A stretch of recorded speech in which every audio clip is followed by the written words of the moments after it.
been a long week and the fellas are thirsty. Scotch. Here it goes down into my belly. It's time to cruise into the weekend. Big Rich, TD, and Fletch present Bar Card Friday.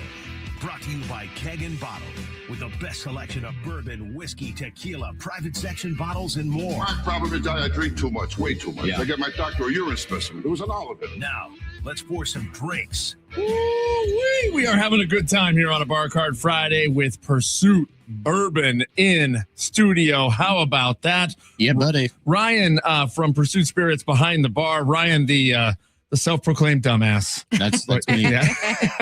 Not only my wife called that, but all my friends and myself. Oh man, What's Kenny call you?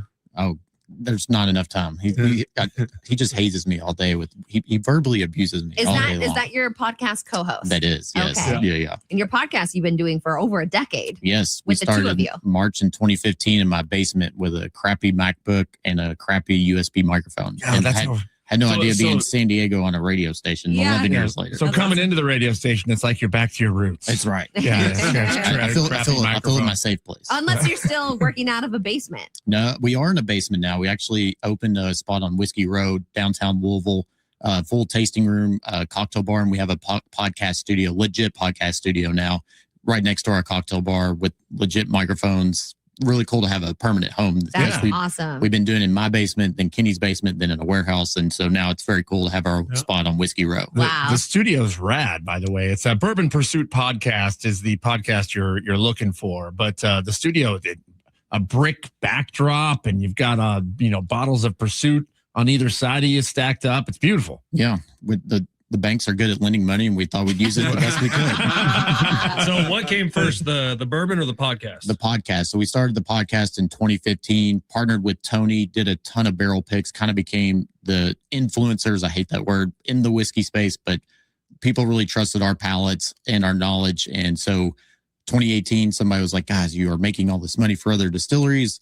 It's starting to get competitive with barrel picks, other YouTubers and podcasters. And so we decided to go and create our own path with Pursuit Bourbon. Wow. We've been interviewing the brightest minds in the industry and doing all these barrel picks, learning from the master blenders, the tasters, you name it. And so secretly we were building up all this knowledge and to build up our own brand. And so while it wasn't easy, we had a better launching pad than most people. And we already had the community of fans from the podcast that they trusted us when we released a product that they knew we were going to put something good into a bottle. And if you're born and raised out in Kentucky. Yes, sir. Grew up in Bardstown, Kentucky, where, Jim Beam, Maker's Mark, Heaven Hill, Willett Distillery, all the legacy brands. Quite frankly, half my life, no one cared about bourbon. It was just kind of like a factory job. But in my 30s, I could kind of see people getting more interested, want to understand, because you go to a liquor store and you're like, what the heck is all this? There's tons of options and there's small batch, single barrel, all these buzzwords, and you'll learn that bourbon's 51% corn, 49% BS, a lot of marketing, a lot of stories. So we try to break out all the marketing, the BS, and really give whiskey fans knowledge and power when they go to the store to make conscious and good decisions. So when you started Pursuit Bourbon, when you started your own, what year was it? It was in 2018. 2018. And you dialed it in, man. Was it this good right out of the get-go? No, it was about a year and a half, 2 years of R&D and development. So we were not distillers. We're called non-distilling producers. So there's obviously distillers like Heaven Hill or Maker's Mark. They make their own whiskey and they have brands under there. And then there's also brands that are non-distilling producers that buy whiskey. Distilleries will make excess whiskey that they sell to brokers and brands that they can bottle and sell themselves. So we looked at the landscape and like, how can we be different as non-distilling producers? Because there's only about 3 or 4 sources you can buy excess whiskey from. And so we wanted to be different. And I said, well, through the podcast, all these new distilleries were sending us samples like, how's our distillate taste? What do you think about it? And we discovered all these amazing distilleries, not only in Kentucky, but outside of the U.S. And so I looked at Kenny, I was like, I think it'd be really cool to start blending different mash bills from different distilleries throughout the country. Because bourbon, while I love Kentucky, does not have to be made in Kentucky. It can be made anywhere in the United States. It's America's native spirit. And so that's why our brand's called Pursuit United, because we partner with 3 distilleries for our bourbon mash bills and 2 distilleries for our rye mash bills. Man, it's some good juice. Yeah, man, it's thank you. real good. Yeah, like I said, I'm too insecure to put So I'm crapping into the bottle. So The I want to make sure it tastes good. Yeah, TD. that's a good way a good way to run a business. Honestly. That's right. Before we taste one of these, do you remember what the first bourbon or whiskey was that made you think, "Oh, I'm ready to dedicate my life to this"? Yeah. So it was a bottle of Rowan's Creek 12 year. It's a Willett distillery has a brand called Rowan's Creek, and at the time they had a 12-year bourbon. And I remember it was the first time I wasn't like mixing it with Coke or shooting it or putting it on ice. And were you like 11 years old? I was about 13. Oh my gosh! No, I'm kidding. Because No, when I remember college, it's like you plug your nose, you just take the shot of Jack, Yeah, whatever someone gives you. Most of my it's like anyone else. I was drinking Evan Williams Black Label with ginger ale. Bourbon and ginger's still my go-to mixer. I don't understand how people do bourbon and Coke. It's like sweet on sweet. At least the ginger like contrasts it a little bit, Right. but that's how you get your start. Then you go to some ice and water, and then you kind of like, remove the ice. And then you go to neat, which is just straight bourbon. And I remember drinking that Rowan's Creek 12 and being like, oh my gosh, there's so much flavor. It doesn't need a mixer. Like there's just like oak and cherry and leather and tobacco and all the stuff. And it just like all these light bulbs went on me, and it just sent me down this rabbit hole of like, and two, you have to realize that growing up in Bardstown, like Freddie Noe, who's the grandson of Booker Noe, who was the master distiller, Jim Beam. His family's been at Jim Beam for 3 decades, or even longer than 3 decades, maybe 100 years. Wow. We were in high school together, played football, had access to, great whiskey out of the gate. Drew Colesveen was a good friend from Willett Distillery. So I got exposed to like really good whiskey at a young age and really grew an appreciation for it. Then saw just like, it just blow up. Like people were just going crazy. And a lot of that's due to like Pappy Van Winkle. It's obviously one of the best bourbons out there. I would argue that's not the best bourbon, but it is really good. And you just saw this like boom and people getting interested and excited about it. And it was very cool growing up in Bardstown because Bardstown's a small town. It's about 10,000 people, about an hour south of Louisville. Not many people would go there, but as soon as bourbon blew up, they started wanting to visit, starting to taste, wanting to learn more. And so it was just really cool to see that for our community and our state, that we have not only just horse racing, but we have this bourbon that you can drink and the whole world can enjoy it together. You do think of horse racing when you think of Louisville. Or Kentucky Fried Chicken, but they just moved right. from Kentucky, so they're in Dallas now. But No way. They Yeah. moved Stupid ass out? Colonel. that's right. Wait. What? Kentucky Fried Chicken moved to Dallas? They did. They That moved, feels illegal. Wait, were they purchased by Raising Cane's? Aren't I they? don't know, Raising Cane's, Zaxby's, or something. No, so they moved their headquarters to Dallas. They still have an office in Louisville, but they did move their headquarters to Dallas, which broke my heart. Now moving out of California. They got so much backlash. They said they'd stay. Yeah, they did. Man, I also think of baseball bats when I think of Louisville. That's true. The bats. Yes, thank you. Our downtown location is right next to the Louisville Slugger. There's a 100-foot tall bat, and I'm like, who the heck wants to come see a bat factory? But it is cool People once you do go in there. And I mean, every day, even on like Mondays, it'll be like 9 a.m. and there's people lined up to go get their miniature bats and stuff. So it's Louisville's a great town. You can go visit the Slugger Museum or Churchill Downs, see horse races. And then Bourbon's really done a great job of, you don't have to go to Bardstown or Lexington or Versailles or Frankfurt and drive all across God's green earth to visit these distillers. They put a lot of tasting rooms in downtown Louisville. So people come, they can hop around to different tasting experiences, get your bat, Right. That's right. Of course. Yeah. You're going to need it by nighttime. Yes. Yeah. You've been drinking a lot. Been drinking a lot, You gotta walking by fight. yourself, Yeah. some bombs coming up to you. How often do you record podcast episodes? So we do record once a week. We have this show called This Week in Bourbon where we talk about, it blows people's mind that there's relevant news every week in bourbon, but it's a fascinating industry. People are interested in the liquor laws or new releases. Right now, there's a big thing going on with a brand called Uncle Nearest. If you look it up, there's like huge lawsuits and defaults on loan. And so whiskey fans are wanting to keep track of it. And so we're constantly updating them on what's going on behind the scenes in the bourbon industry. Bourbon fans are a lot like sports fans. They have their brand that they love and they're like die hard. And if you like something bad happens or something good, like they just, it's like a sports talk radio show almost, but about bourbon. That we call ourselves whiskey geeks. And we're just like, it is kind of strange. Like my wife's like, what the hell are you all talking about? And just talking about bourbon all day. Okay, so your wife is just like the wives of Big Rich, TD, and Fletch, whereas none of their wives listen to the show and don't know what we talk about. No, your not wife at all. doesn't listen to your podcast. No, definitely not. Has she ever listened to any of them? She has for like 30 seconds. That tracks. We know exactly And then how she that hears feels. my voice and just cringes. The No, entire Shut up already.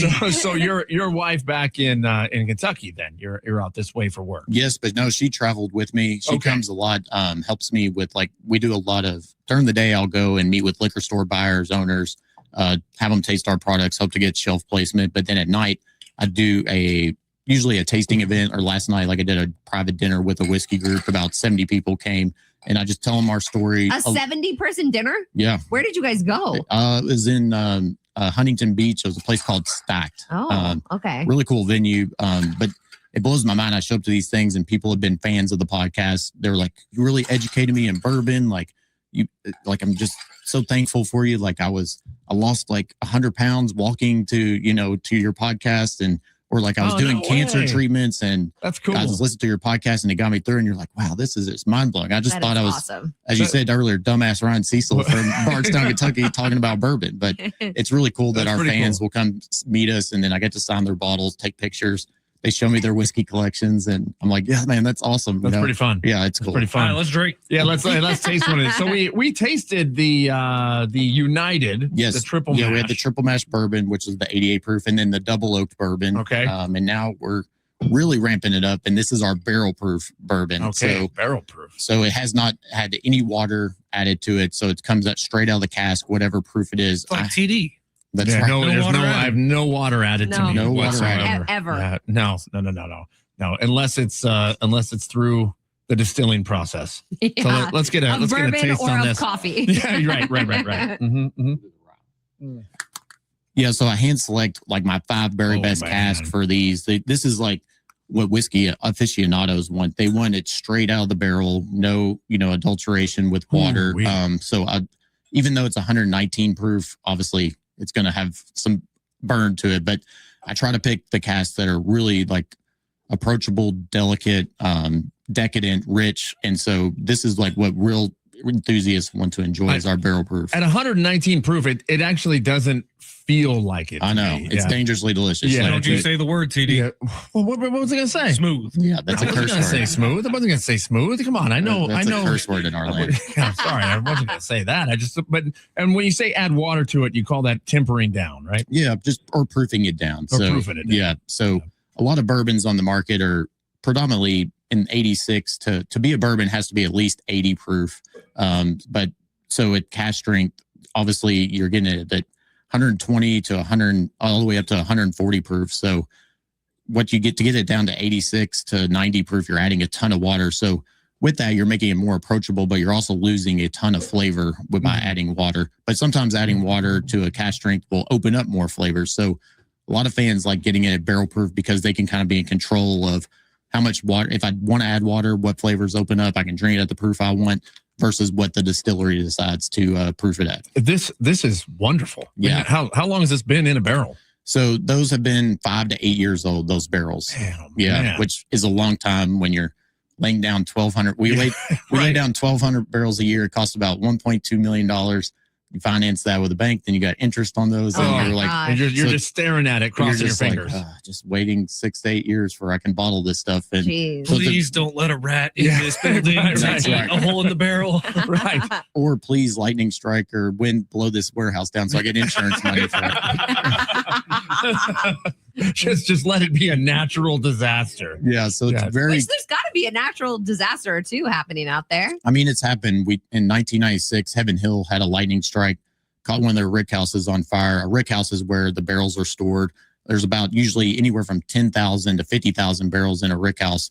They caught on fire. Whoa. Barrels started rolling out of the warehouse, slamming into other rick houses, catching them on fire. And they lost about 10 warehouses and Whoa. 10 years worth of bourbon. And a cool story about that is bourbon's a very uplifting community. And so Brown Foreman actually was like, man, it sucks your distillery caught on fire and you lost all these barrels, but we'll actually help you make your bourbon for you. So Brown Foreman Whoa. stepped up, let them use their facilities to help make bourbon, to get Heaven Hill back up and running. But also, too, there was a warehouse collapse there where there's a beetle that ate the inside of, because all these workhouses are made out of wood. And this beetle started boring out some of these rafters and beams, and all of a sudden there was like a windstorm and this whole rick house collapsed. Oh gosh. And barrels were rolling down the creek and this and that. So it doesn't happen very often, but it does happen from time to time. So you guys are Elvis fans then? Yes. I hate the Beatles. Take a lap. Go. I was trying to figure out. Go. That's I was trying to figure out where that was going. But, and that's a lap. You never really know. Really? It is an awesome community. Remember we had Whiskey Nomad here, Tony? Yes, and I do. her house burnt down in San Diego. Yep. And I think you were a big part of it, but a lot of people in the bourbon community stepped up and helped to replace a lot of those bottles. Oh my gosh. Replace the bottles. He'll go fund me, and she's doing well now. That was crazy. But she came into Bar Cart Friday like the day after her house burnt down. oh my gosh. And it was She's she great. lost like She has 400, a 500 bottles. great content on her channel. She's really great at educating consumers, not only on bourbon, but all kinds of whiskey. So she does a fantastic job. Yeah, she is awesome. She's super cool, and she And pops up and homegrown. no doubt. She pops up and does like top 5 different things that I watch and save. So Oh yeah, bourbon fans, they're like all other humans. They love listicles and top 5s and top 10s, just because that's us humans like numbers. Yeah, absolutely.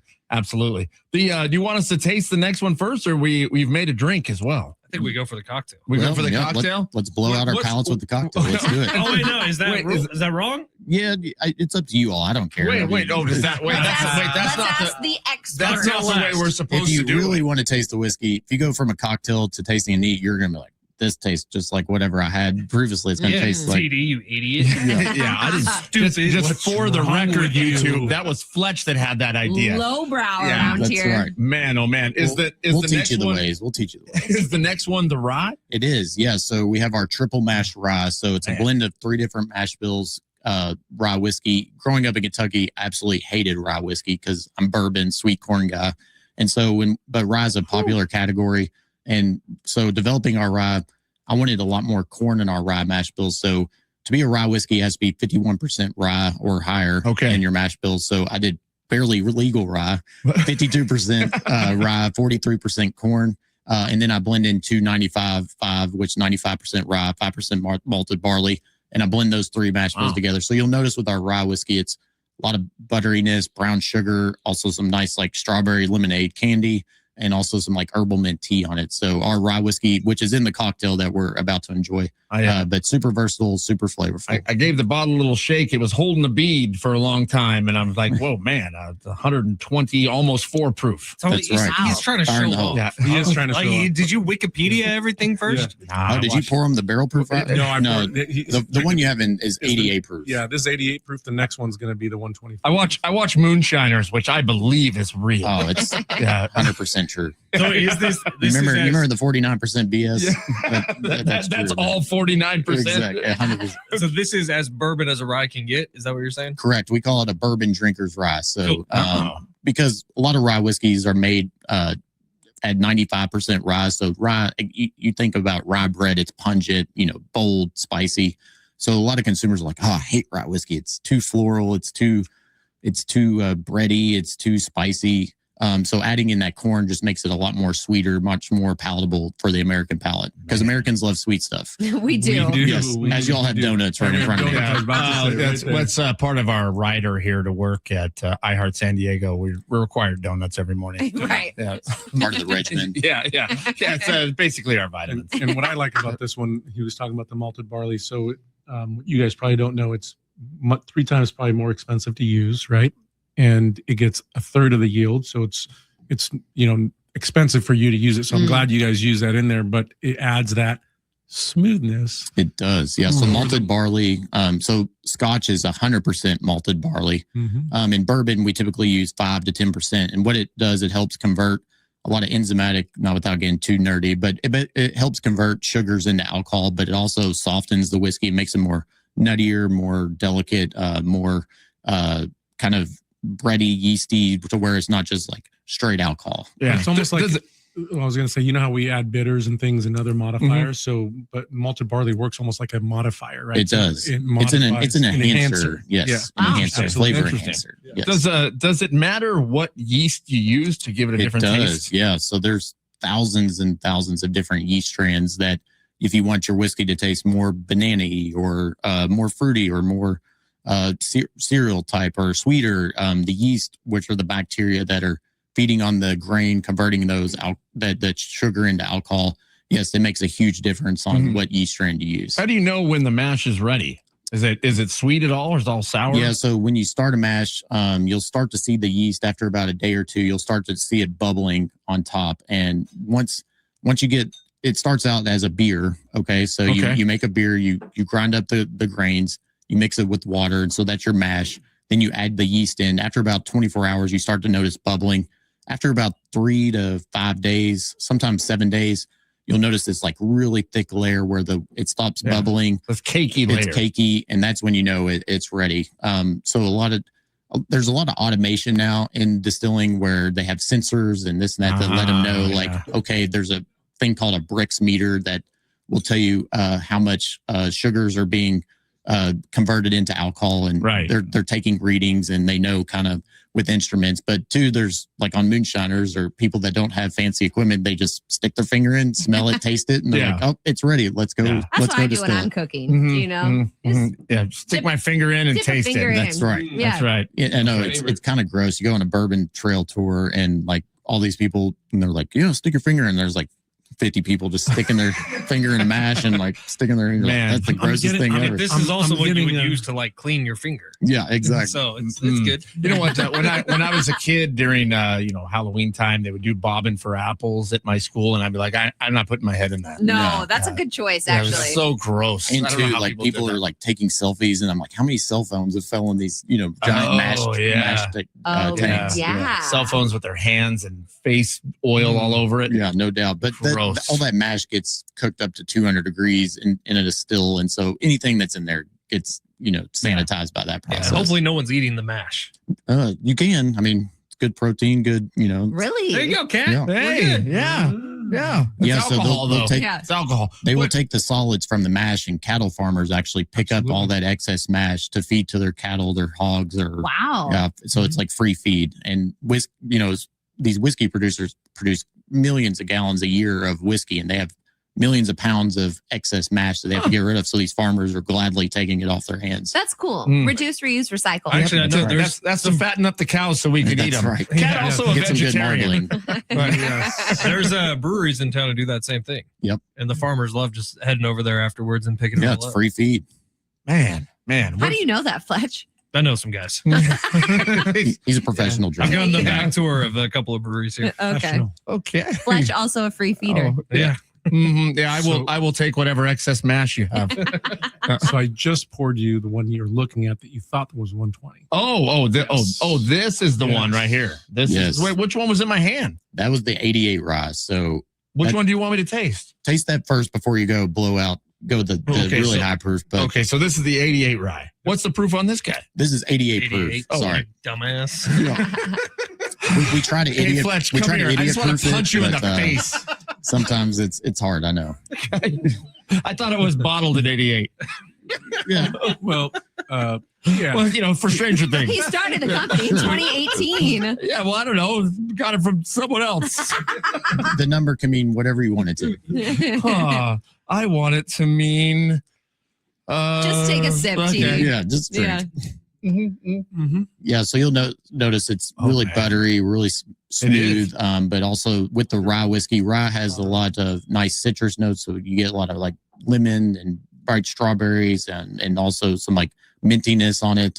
So rye whiskey has a ton of flavor. Bourbon's traditionally more caramel, vanilla, chocolate, sweeter. This one has more fruit and vibrancy to it. So it's a fun spirit. And rye is best used in cocktails because cocktails you're adding usually a simple syrup or a sweetener in those, and bourbon's already sweet. So rye has spice and fruit that will kind of stand up to that sweetness. So I always tell people, if you're making cocktails, don't use bourbon, use rye whiskey. That's it. It does have the mintiness because your mouth feels almost cool. Yeah, nice and tingly menthol. Yeah, I got fresh breath now. Yeah. I'm about 5 deep here. Yeah, that's what happens. Yes. This is tasty, man. Yeah, thank you. Yeah, Appreciate it. This is good stuff. The next one we're gonna have is the triple mash rye. Is that what you said? Yep. I guess I should polish this out. Yeah, triple mash. So Go for it. we're going from 88 proof, so that's going to be a lot more delicate. This particular batch, I think, is 123.8. So this is our barrel proof rye. I hand select our 5 very best cask for this expression. It is 123, but it's dangerously delicious. So tread lightly. But This one has a totally different nose. Totally, yeah, it's going to have a lot more richer brown sugar, some butteriness. There's Not quite as sweet. not quite as sweet, but there's also going to be really like nice baking spices coming out. So you think of like cardamom, nutmeg, those types of baking spices, and then you'll notice a little hint of mint in it as well. When you guys did the bottles, I mean, it's just this to me is just a classy bottle. Yeah, it just looks good. Just says Pursuit on it. The label down low. The thing looks good. Is this something that you came up with? Well, so we had a different bottle to start because we were poor. And so we used a stock bottle. So you can buy stock bottles from a lot of glass manufacturers. And we had our label. And as we grew up and started to save some money and knew when we were going to expand out into other markets and not just kind of sell to our whiskey geek fans, and we needed to make it appeal to consumers because in whiskey and any consumer good, there's a lot of vanity over sanity, and you have to make it look good on the shelf because people want to showcase. So this mold cost $80,000 just for the mold. Wow. To get our custom glass in. We looked at a ton of bottles and found some really cool pre-prohibition bottles that had this raised lettering with the white screen print on it. That's cool. And so we wanted to tie in, like, because we're a new brand, we don't have legacy or history or any family money. So we wanted to be modern, but also tie into some vintage aspects of that too. So we thought it just came really well together. I did not come up with it. Kenny did not come with it. We had a package designer come up with it. Fine, right. But not having a legacy out in Kentucky, how do people accept you? Yeah, so it's tough when you're in Kentucky because people have been drinking bourbon there for years. And so they're like, I only drink Woodford or I only drink Knob Creek or this or that. Old granddad. And then so you got these, we're young. I'm 40 now, but when we were launching the brand, I was 35, and you got these young whippersnappers because there's usually you're like, oh, your great granddaddy was this guy or and you're like, nope, I have none of that. And so right. And the consumers there just like, no, I only want Buffalo Trace one. So it was challenging at first, but it's a liquid to lips industry. And once people tasted our products, they were like, oh my gosh, y'all are doing something special, unique in the category. And so I'm going to interrupt you because that's for people that didn't know you. That's right. Oh, right. But a lot of people know these guys. Yeah. Right. The two of these guys are super well known in the industry. Anyone who actually drinks bourbon knows who Bourbon Pursuit is. And I think you guys, even though you didn't have that legacy of great grandpa was, whoever, what you did have is what you guys put together, that you and Kenny put together. So you should be very proud of that.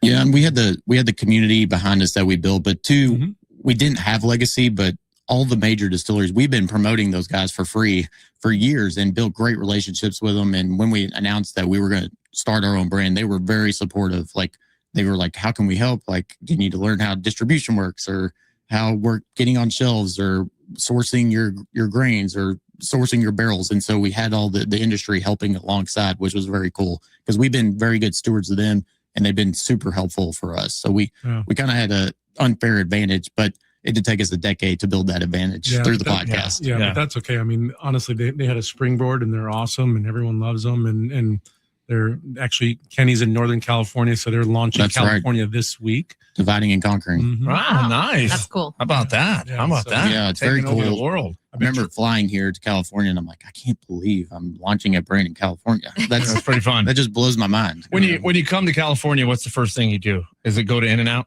No, I went to my hotel because we didn't get here till like 9:30 at night. And Wrong then- answer. just like Kat. Yeah. And then- If it's 9:30, we're staying in the house. We That's right. clearly know that. Yeah, too late out if it's Mhm. 9:30. And then I learned that the freeways suck, and like because I flew into LAX. You don't have to say anywhere else. Gosh, And the freeways suck. I think I've only seen freeways and liquor stores this entire trip. That's all we have When here. I got That's all we have here. I left. I was in Huntington Beach last night. I drove down. Had to be here at like 8:45, so I left our hotel at like 6 a.m. just so I could go walk to the water for 5 minutes and Nice. just see it because I've only seen the freeways and Yeah. liquor stores. So Yeah, so Huntington Beach, I would say the two worst freeways on the planet are the 405 and the 91. Oh. And you're right there. 405 is dreadful. Oh, I it's don't awful. see how people deal with that every day. We I guess just that's why our accept podcast does so well because they're stuck on the it. 405. Yeah, that's right. That's right. When They're people just- get enough money who drive the 405, they move down to San Diego. that's right. Yeah. That's what They're happens. smart. Are you going to have time to go to any beaches here in San Diego? I'm not. Oh, Maybe we no. recommend Black's Beach. Oh, Yeah. That's right. Yeah. I'll have to do it the next time. So when we do a market launch like we do, we try to jam pack it to see as many buyers, meet as many whiskey fans as possible, because Nice. that's where you got to build the relationship. With alcohol, there's a 3-tier distribution where you have to go. I can't sell directly to consumers, so I have to build relationships with our distributor partners and our retailers and build those relationships, show our products off. So you try to jam pack as many meetings as you can, and then you're doing an event at night. Mhm. And so people think this, oh, you have a bourbon brand, you're living this glamorous life, doing this. And I'm like, I'm just on the freeway and in the back stock room of a liquor store trying to convince buyers to buy our stuff. I mean, it is cool, but it's not as glamorous as one might think. This Black's is Beach, people also show their products off. Yeah, that's right. You can go check that out. All of their products. It is our local nude beach. Ooh. You can get Yeah. some cool social media as long as you got the blur. You cannot, you do, What? that's a thing. You don't film people there. I'll just put on No, you Mosquito don't film people if they know. if they know. That's, yeah, Okay. yeah, TD. that's right. That's good Yeah, advice. I've actually never been there. Me neither. Yeah, I've never The been cat there. talks about it Yeah. all the time. I do go. Who in this room has You been go? there? Yeah, I go to Black's Beach. Yeah. What? Oh, Yeah. what do you do at Black's Beach? You hang out? So Yeah. Ryan, you can't get there. Like you got to hike to get there. You do have to hike Oh, down I do into like it. hiking. Oh. So, Yeah, like, it's a the quick. fact It's like that you just go- it's a little quick hike down the cliffside. Hmm, It no takes, big it takes deal. you 15 minutes. And then you So see going fucking- down is not 15 bad. Coming minutes? back up though. Wait, it takes you 15 minutes to get down the cliffside? About And yeah. Kat, be honest. What's Wait. the ratio to like people that look like you versus old dudes It's- hanging brain? It's more old men. Sweet. Mm. Okay, I think I'm before- gonna leave Black Beach out. Wait, but before you go hike down, do you get ready for Black's Beach? Like, are you ready at the top? What do you mean by Do ready? you even bring the top? I mean, like, are the tops popped? No. You hike down in whatever you have on, And and, then then you when take you get down everything there, off? then you get comfortable. God, what if those old men steal it though? Why would they do that? I don't know. They purchase it from you online. I can There's see why nothing you that have trust issues with men. I know these guys that I work with. Well, I don't think she's getting any dates. Yeah. Yeah, no. If you're Are you unaware, Ryan, available? No. Kat will sell you her socks. Yeah, they are for sale online. They're not. There's not for sale online, but 'Cause if they're you not reach, cheap. but if you reach out to me, then maybe we work out a deal. We'll do some pursuit socks. If you These are reach branded socks. a special tasty. Limited edition. Yeah, but But pursuit that's also socks for yeah. Cat. A barrel you pick. You put the whiskey in the barrel for a while, and then you just have to wait. You got to wait with the socks too. You Yeah, got to yeah, wear them yeah, for like yeah. 2.5 years. Yeah, we can put our bottles in these socks and put them on children. Oh, Oh, my yeah. Oh. Kind of like the Crown Royal bag. Wow. That'll Yes. require 2 signatures. Yes. It is the day before Valentine's Day. So if you happen to be anywhere in the San Diego area on February 13th, head on over to K&B Bistro in Del Cerro, right off the 8 and College, because Ryan, you're going to be there signing bottles and doing a tasting for a couple Signing hours. bottles. That's right. So 3 you can come o'clock today. taste all of our expressions, and then if you buy a bottle, I will devalue it by putting my signature on it. Good. Nice. You know what's funny is all of these signed bottles that Yes. I've gotten from Keg N Bottle, which you can buy them online at keg-bottle.com.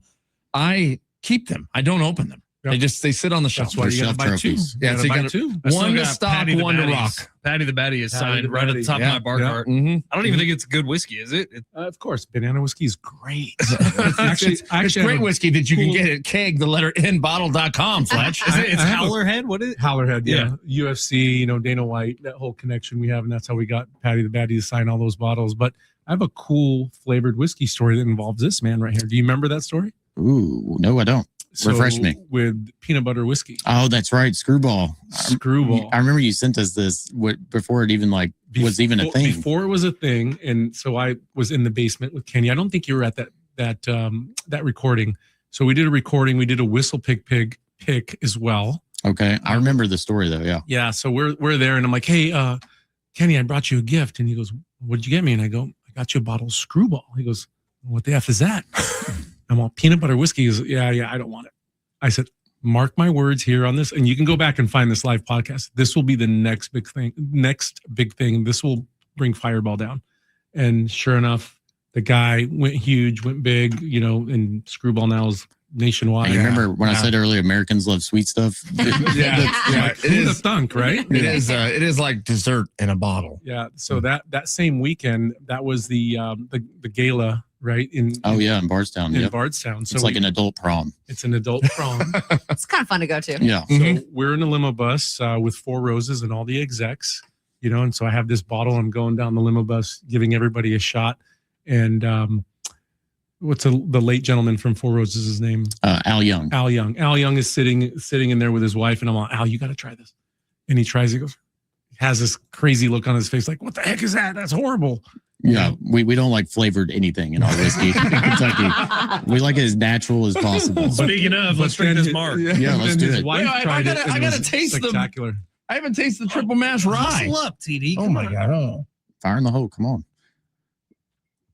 What do you think? Whoa! Yeah. Whoa! That's insanely good. That is so good. This is our rising star. If you see a bottle of it, it's selling out fast. Whoa. Like I've been going up and down the coast, and like everywhere I go, they're like, "We sold out a triple mash rye or barrel proof." Like we can't make it fast enough. Oh my God. Tony, do you have this at Keg? We have it available. Today there will be, I want to say 24 bottles of this bottle available. 24. That's all you got. Dang, how'd you get 24? 24. I'm Mario. I know everybody's been mad at me. They're like, "Only got 6," or this one. Wow. Tony got 24. You got to know a guy. That's right. Wow. Well, you're gonna have 23 because I'm buying one. There you go. This There is you go. absolutely phenomenal. Wow, Yeah. that's fantastic. Yep. And then we have to try this. I know we're up against the clock. And Yeah, Fletch the is cocktail. tap I gotta get on on the his road. watch. Yeah, we got meetings. Yeah. That's right. So this is our rye Rita. This came out of an accident. I was on my wife's parents' boat. They love margaritas. We ran out tequila. I had a bottle of our rye whiskey. I was like, I'll just substitute our rye whiskey for tequila, and let's see what they think. Dude, And it works. and it worked. It was so works good. really well. And to like being Kentucky, and obviously tequila is blown up and it's popular, but I want to showcase that our whiskeys are very versatile. Not only can you drink them straight, but you can put them in cocktails and enjoy them just like you would with a tequila margarita. So this is our rye Rita. Dangerously delicious, perfect for the summertime. So good, refreshing. You love it, TD? Is this just This is all I want. this is only Trader Joe's margarita mix? This It is is so. not This is Trace Trader Agave's Joe's. Oh, sorry. margarita mix. So you do 3 ounces of this and 1.5 ounces of our rye whiskey.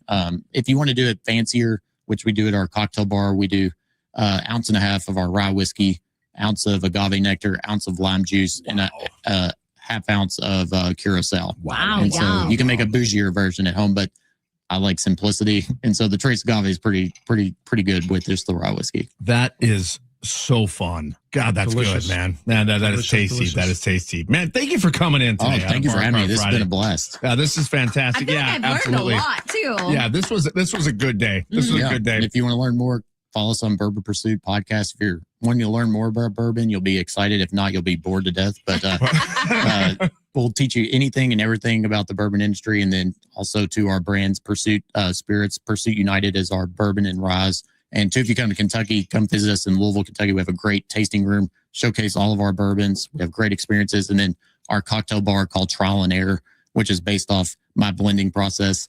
The branding team's like, tell us about your blending process. I was like, I don't know. It's a lot of trial and error. They're like, that's it. And I was like, really? I just paid you all the money for that? but it works. And so, Man, I should ask though, as I mentioned that if you come out to California, you should go to In-N-Out. I feel like that's a very California I have been thing in to and do. out. It's killer. What's the burger of choice out in Kentucky?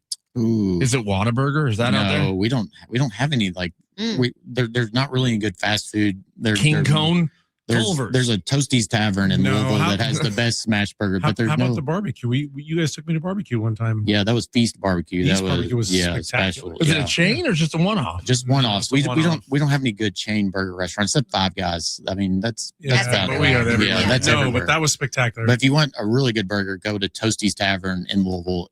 Incredible smash burger. It's absolutely insane. and if you want to have a crazy experience, are we doing the Palooza? Oh yeah, Pursuit Palooza. So What's that? So once a year, we invite 108 of our best, our loyal fans for the podcast, and we do a crazy 3-day or 2-day event where you come to Louisville, Kentucky. We get 2 charter buses because we have great relationships with all the distilleries across Kentucky.